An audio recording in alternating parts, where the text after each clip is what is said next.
Misteri kehilangan seorang kanak-kanak perempuan sejak 2 minggu lalu di Langkawi akhirnya terjawab dengan penemuan tengkorak di Jalan Gunung Raya.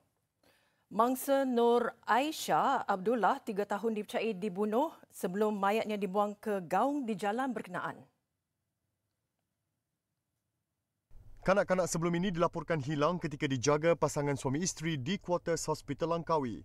Laporan polis dibuat ibunya, warga Indonesia, Rosmalia Samo, selepas suspek memaklumkan Nur Aisyah Aliyah dijaga pihak ketiga. Pasangan berusia 37 dan 40 tahun yang menghilangkan diri kemudiannya diburu polis sebelum ditahan di sebuah inap desa di Ampang, Selangor petang semalam. Suspek lelaki yang juga penganggur siang tadi membawa polis ke lokasi sebelum menunjukkan tempat mayat kanak-kanak itu dibuang. Pemeriksaan polis di lokasi berkenaan menemui tengkorak dan cebisan rambut kanak-kanak. Mangsa dipercayai meninggal dunia pada 16 Februari lalu. Siasatan awal polis mendapati suspek mendakwa mangsa sebelum itu mengalami sawan. Lelaki itu mendakwa menepuk belakang mangsa beberapa kali sehingga kanak-kanak itu tidak sedarkan diri. Panik dengan keadaan itu, suspek memasukkan mangsa yang sudah meninggal dunia ke dalam beg pakaian. Mayat mangsa kemudiannya dibawa ke Gunung Raya sebelum mayat dibuang ke dalam gaung. Suspek kemudian mendakwa membuang beg pakaian ke tempat pembuangan sampah. Kedua-dua suspek akan direman esok dan disiasat mengikut Seksyen 302 Kanun Keseksaan.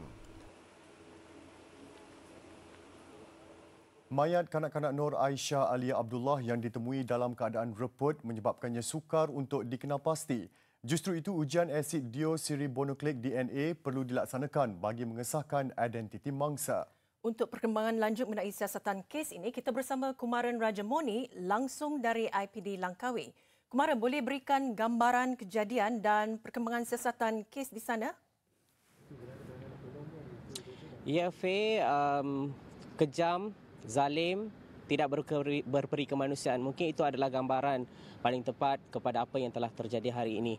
Dan untuk makluman, selepas penahanan suspek dilakukan, proses seterusnya adalah untuk membedah siasat tengkorak dan juga helaian rambut yang telah ditemui di lokasi kejadian. Namun, saya difahamkan bahawa proses bedah siasat masih belum dimulakan kerana penemuan hanya tengkorak dan juga helaian rambut dan pihak berkuasa sedang menunggu untuk memperoleh struktur lengkap atau lain-lain dapatan bagi membolehkan proses bedah siasat dimulakan. Dan untuk mengulas lebih lanjut mengenai perkara ini, bersama saya ketika ini adalah Ketua Polis Daerah Langkawi, Superintendent Muhammad Iqbal. Tuan, terima kasih kerana bersama dengan Bulletin Utama malam ini. Tuan mungkin boleh ulas sedikit tentang proses bedah siasat yang sedang sepatutnya dijalankan. Di mana tahap proses bedah siasat itu sekarang? Okey, untuk mayat ini seperti mana yang kita ketahui tidak lengkap. Kita cuma menjumpai struktur kepala dan juga helaian rambut.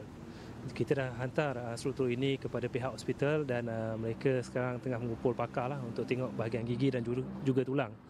Dan selain daripada itu, besok kita juga akan pergi buat carian di sekitar kawasan tempat kejadian yang dikatakan tempat buangan bayi ini supaya kita dapat lagi mungkin sepihan-sepihan lain ataupun struktur-struktur badan yang lain agar menjadi satu struktur yang lengkap.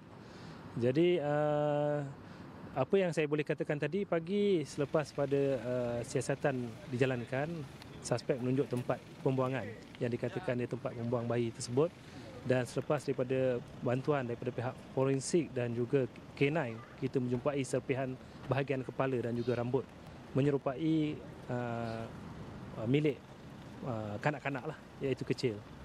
Dan kita juga telah hantar ke hospital, tapi memang kita kena tunggu yang lain-lain dan juga apa yang perlu besok kita juga turut memanggil ibu kepada mangsa ini untuk ke hospital dan kita membuat mengambil sampel DNA untuk melihat sama ada biological mother atau tidak terhadap sampel DNA iaitu tengkorak yang kita jumpai di tempat kejadian.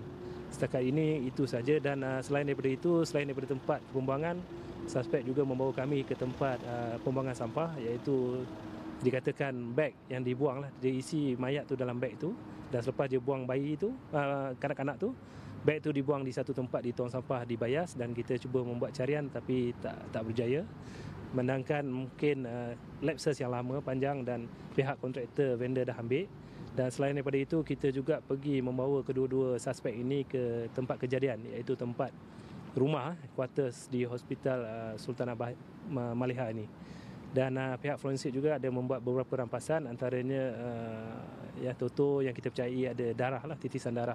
Dan itu antara barang kes yang kita akan kemukakan kepada pihak forensik nanti untuk buat pembandingan. Dan dari segi dapatan toto itu dengan titisan darah, apakah kemungkinan ada unsur-unsur penderaan terhadap mangsa sebelum mangsa ditemui mati ketika ini?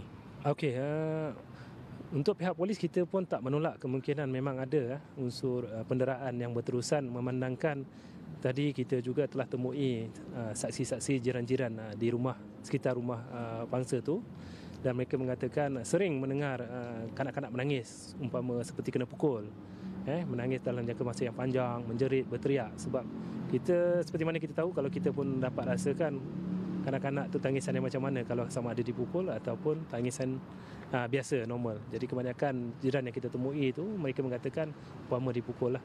Tapi setakat ni tiada laporan yang dibuat oleh mana-mana pihak berkaitan dengan penderaan. Baik, terima kasih Pak Tuan. Dan kedua-dua suspek akan direman esok di Mahkamah Magistrate Langkawi untuk siasatan lanjut.